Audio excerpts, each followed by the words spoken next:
people aspects. And a few observations on some of the challenges that you can hit with the people side of things. Our people are incredibly busy.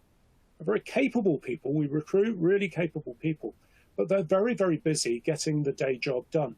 And particularly at this time of year, the busy season, it's really hard for people.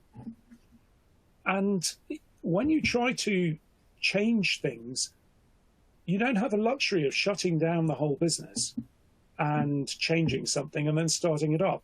You've got audits which are in process, continually happening as time goes on. So how you change things while the business is continuing is a real challenge to manage.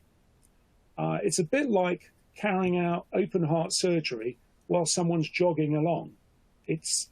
You've got to really think about how you're going to handle that and how you're going to not put more stress onto people when they're already busy.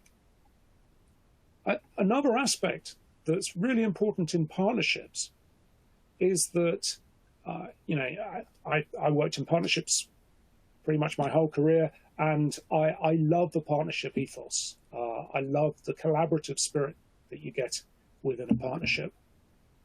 However, sometimes a partnership can feel like a collection of sole traders who are all very good at their own little bit of business. And how you persuade that partnership to then shift direction and to all swim like a shoal of fish in the same direction is really, really important. So what you do, you can't just dictate to people. You can't just say that this is what we're going to do. You've got to work on persuading the leadership of your organization so that those messages can cascade down from all of your middle management all the way down throughout the organization. And handling that and the politics of that is really, really important. Another thing around that I see a lot is there have been many, many change initiatives over time. And after a certain point, people get quite tired of change. They just want to get on and do their job. And here's another change coming at me. And to some degree, they get immune to change. They kind of think it'll just bounce away. So if they keep their head down and just ignore it, then, this is flavor of the month this year.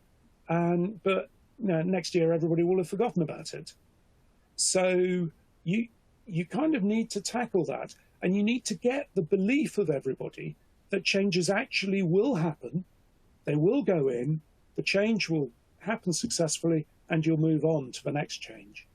But only after embedding this change. That you can't, we won't move on to the next change unless this one is embedded. Specialists, really, really good, important area here. To what extent are you asking your auditor to be an expert at everything? The general practitioner, are they really going to be perfect at every aspect of the audit? Or are you better off having some people who are specialists in particular areas? And many auditing firms will have industry specialists, they'll have technology specialists, they might have actuaries, a whole range of different specialist skills that we already embrace, that we know we need to have in order to do the audit. Tax being another really good example. But as well as that, you may find that you need or could benefit from specialists who pick up particular pieces of the audit and do them really well. So for an example might be pensions. Actually auditing pension schemes and auditing pensions numbers in non-pension scheme financial statements is a specialist area. And somebody who does that day in, day out will be really good at it. whereas a general practitioner who does that maybe once a month or once every 6 months won't be very good at it. And so perhaps structuring your organization so that you have more specialist centers of excellence who can work on particular aspects of the audit under the control of the audit partner as a whole, that may be beneficial to tackling some of the challenge of the increase in regulatory burden.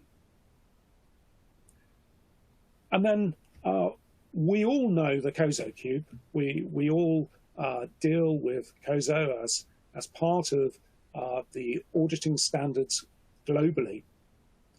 And a few questions that you probably ought to consider.